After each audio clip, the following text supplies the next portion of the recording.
News, सच जरूरी है। नमस्कार, एमएनएस न्यूज लाइव में आप सभी का स्वागत है। मैं हूं आपके साथ अर्शी अंसारी। आइए देखते हैं देश और दुनिया की तमाम बड़ी खबरें।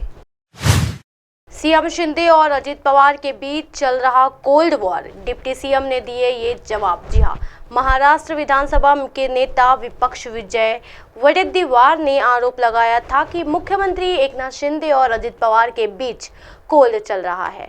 उन्होंने आरोप लगाते हुए कहा था कि मुख्यमंत्री शिंदे के काम से अजित पवार दखल अंदाजी कर रहे हैं। सीएम के अधिकारी क्षेत्र में आने वाले विभागों में के अहम प्रोजेक्ट्स को लेकर अधिकारियों के साथ अजित पवार बैठक कर रहे हैं। नेता विपक्ष के इन आरोपों को लेकर अजित पवार ने सफाई दी है। महाराष्ट्र के डिप्टी सीएम अजित पवार ने कहा है कि जनता की सेवा करने के लिए ही मैं सरकार में शामिल हुआ हूँ। मैं बतौर वित्त मंत्री अहम प्रोजेक्ट्स का स्टेटस चेक करने के लिए बैठक ले सकता हूँ। अजित पवार ने क्या सफाई दी है? जी हाँ, डिप्टी सीएम अजित पवार ने कहा कि अहम प्रोजेक्ट्स का स्टेटस चेक करने के लिए हम 15 दिन में बैठक करते हैं। आपको यानी पत्रकारों क्यों तकलीफ हो रही है?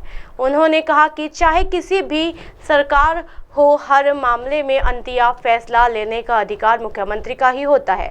मैं देवेंद्र फडणवीस और मुख्यमंत्री मिलकर काम करते हैं। हर मामले में अंतिम फैसला मुख्यमंत्री शिंदे ही लेते हैं। जी हाँ, अजित पवार ने कहा कि नेता विपक्ष का पद जिम्मेदारी का पद है, उन्होंने संभाल कर बोलना चाहिए। सरकार में कोई भी नाराज नहीं है।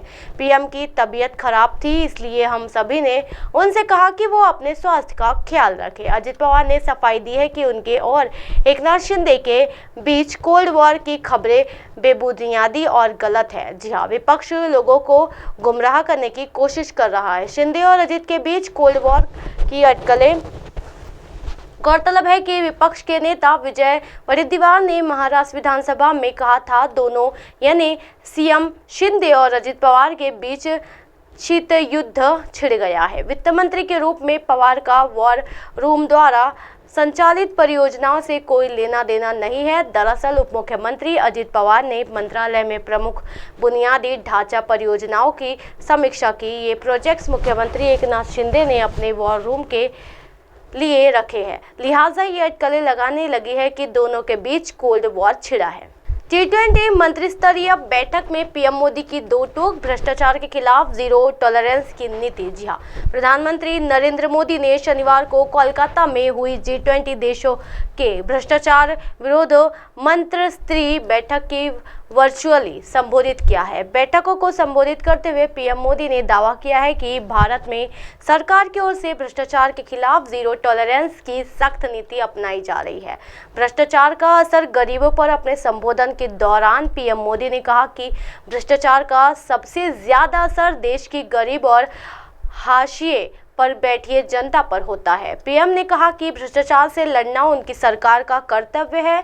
पीएम ने रविंद्रनाथ टैगोर का उदाहरण देते हुए कहा कि उन्होंने हमें लालच से दूर रहने का संदेश दिया था। जी हाँ, क्योंकि ये हमें सच का एहसास नहीं होने देता। पीएम ने मेहमान देशों के प्रतिनिधियों से भ्रष्टाचार के खिलाफ सहयोग के तौर पर विदेशी संपत्तियों की जब्ती में तेजी लाने, न्यायिक प्रक्रिया के बाद अपराधिक की तुरंत वापसी और प्रत्यर्पण में तेजी लाने की अपील की है।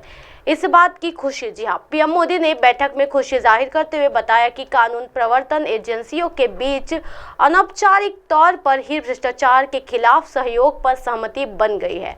पीएम ने कहा है कि भ्रष्टाचार संसाधनों को उचित ढंग से लोगों तक पहुंचाने में रुकावट पैदा करता है।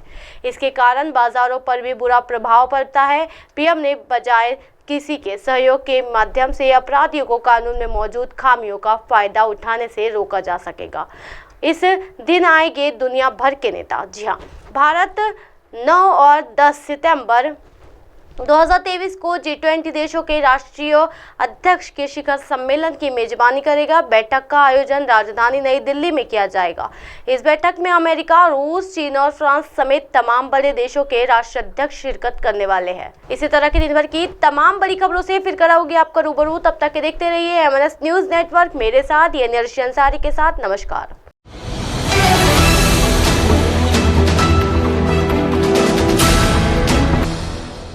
ये है एमएनएस न्यूज नेटवर्क और आप देख रहे हैं एमएनएस न्यूज।